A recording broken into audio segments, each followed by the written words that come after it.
জীবনে সফলতা পেতে গেলে দেয়া হয়ে যাও, অন্যের কথাতে কান দেওয়া বন্ধ করে দাও।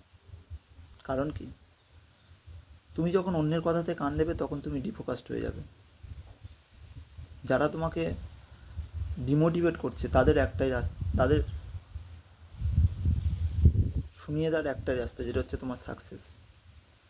তুমি যদি সাকসেসফুল একবার হয়ে যাও না, ওরাই ঘুরে এসে আবার বলবে, জানতাম তোর দ্বারাই হবে, জানতাম তুই পারবি।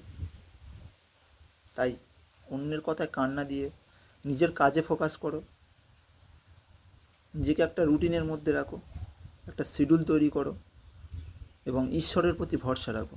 কারণ দুনিয়াতে ঈশ্বর ছাড়া কেউ আর তোমাকে সাকসেসফুল হতে সাহায্য করবে না। আর নিজের কাজটাকে করে যাও, দেখবে একদিন তুমি সাকসেসফুল হয়ে যাবে।